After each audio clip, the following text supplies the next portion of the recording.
Friends, કેમ છો? ગુજરાતી રસોડુમાં તમારું સ્વાગત છે અને હું છું પલક. આપણે આ રસોડે અવનવી વાનગીઓ બનાવતા હોઈએ છીએ અને તમને શીખવાડતા હોઈએ છીએ.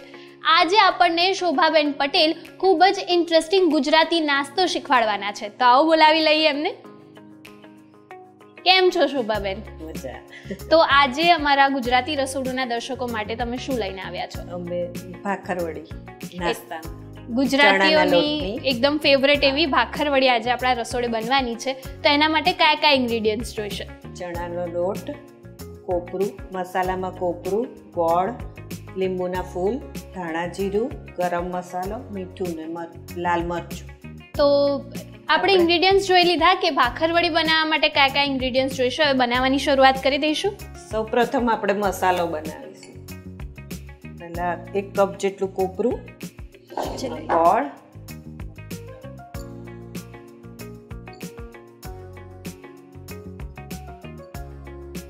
સૂકું કોપરું લીધું છે? ના, લીલું કોપરું છે.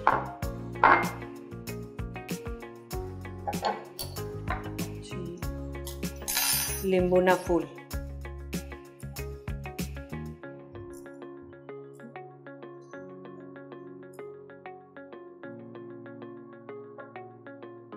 ધાણા જીરું,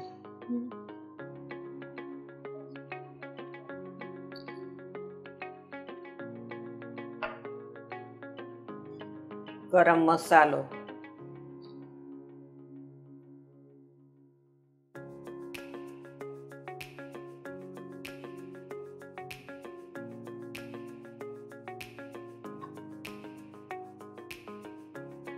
લાલ મરચું,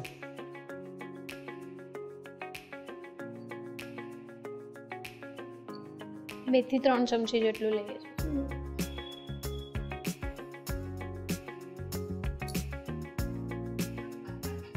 મીઠું,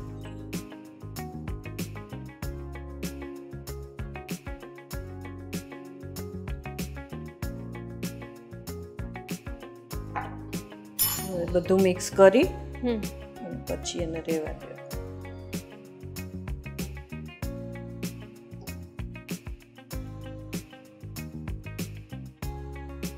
એટલે આને શેકવાની કેવી કશી જરૂર નહીં પડે.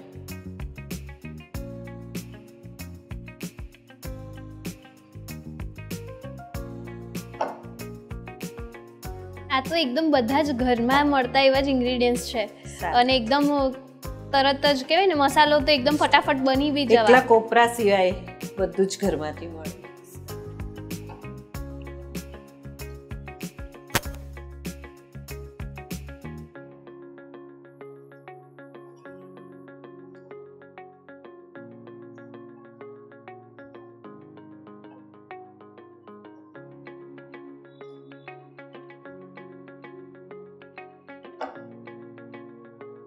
આપણે આમાં કયો ગોળ લેવાનો છે? જે વ્હાઈટ આવે છે કે કોઈ પણ લઈ શકીએ? આપણે કોલ્હાપુરી જે ઘરે વાપરતા હોય દાળ શાકમાં એ જ લેવાનો, પણ એને સમારીને લઈ લેવાનો. એટલે આ બધું મિક્સ કરતા તમને ઝીણો કરી દેવાનો ફાવે. થઈ ગયું. આ મસાલો તમે છે ને ફ્રીજમાં આવો ને આવો કોરો મહિનો એમ ચાલુ ફ્રીજમાં બી રહે. પછી તમે ગમે ત્યારે આ રોટલો બનાવીને એટલે જ્યારે ઈચ્છા થાય ત્યારે ભાખરવડી બનાવી શકો. જો થઈ ગયું પરફેક્ટ. હવે આપણે એનો લોટ બાંધીશું. 1 વાડકી, મોટી વાડકી જેટલો લોટ લીધો આપણે. એમાં થોડુંક મીઠું પ્રમાણસર,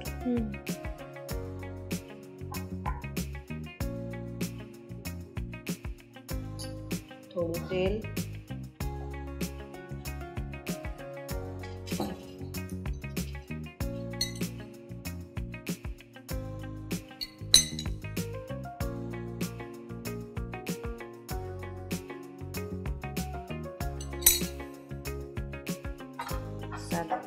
બાંધી દેવાનું.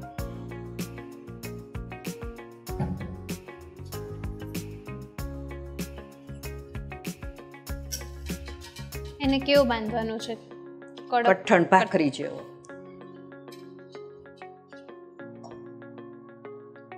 ચણાનો લોટ છે એટલે બાંધતા થોડુંક ધ્યાન રાખવું પડે કારણ કે ચીકણો થઈ જાય. થોડું થોડું પાણી લઈ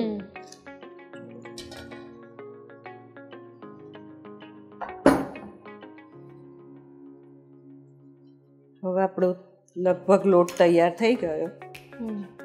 હવે આપણે આમાંથી મોટો રોટલો વણી લઈશું. એક બાજુ આપણે તેલ મૂકી દઈશું. હા, બાજુમાં તેલ.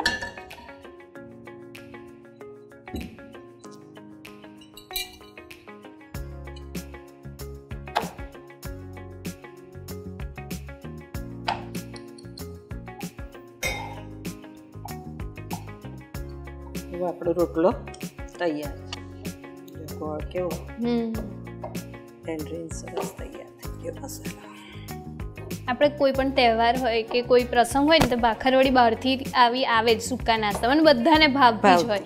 અને હવે આટલું સિમ્પલ છે બનાવવાનું, એને કંઈ જ નથી, ઘરના ઇન્ગ્રેડિયન્ટ્સથી સરસ એવી ભાખરવડી તૈયાર થઈ જાય.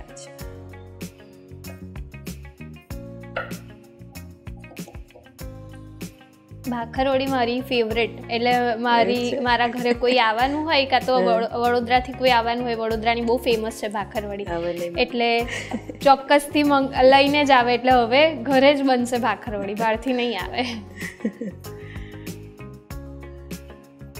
કોપરું છે ને પેલી નાની છીણીમાં છીણી આદુની હોય છે એ ગોળ, એટલે તમને છે ને સ્પ્રેડ કરતા સરસ ફાવે, મિક્સ સરસ થઈ જાય. બધું એકદમ પરફેક્ટ માપથી આવી ગયું છે, એટલે આ માપ એકદમ આઈડિયલ માપ છે.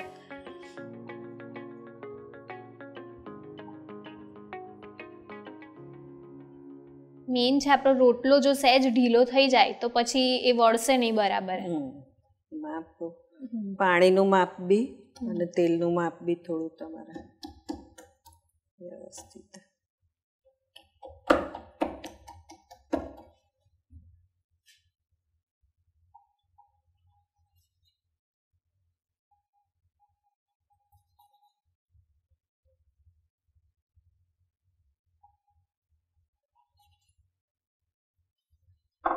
હવે આને આપણે થોડો કોરો લોટ લઈ આમ લગાવી સહેજ બે બાજુ પાણી બી લગાવી દઈશું, એટલે શું કે એનો મસાલો છૂટો પડે, એને જ્યારે તળતી વખતે બહાર ના આવે. દરેકને થોડો લોટ લઈશું, થોડું પાણી,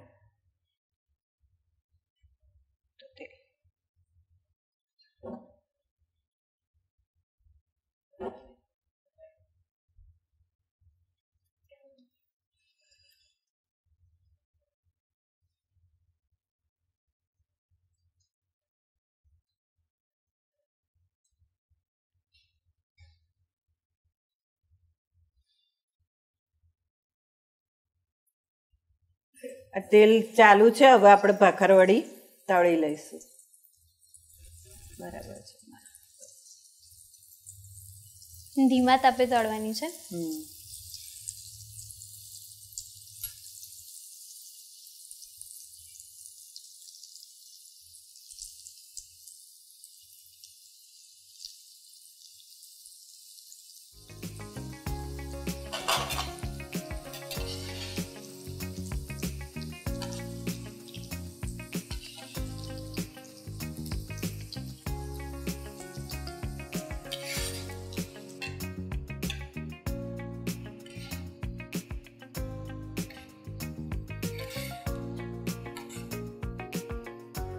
આપણી આ ભાખરવડી તૈયાર છે. હવે આપણે એને સર્વ કરીશું.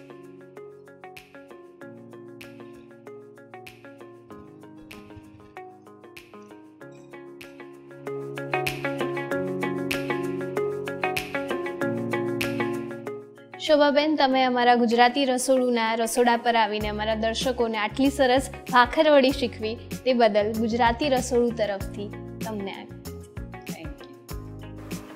જો તમે તમારી રેસિપી અમારા ગુજરાતી રસોડુના રસોડે બનાવવા ઈચ્છો છો તો અત્યારે જ તમારી રેસિપી અને તેના ફોટા અમને અમારા WhatsApp નંબર 8238234001 પર મોકલી આપો, અથવા તમે તમારી રેસિપી અમને ઈમેલ પણ કરી શકો છો.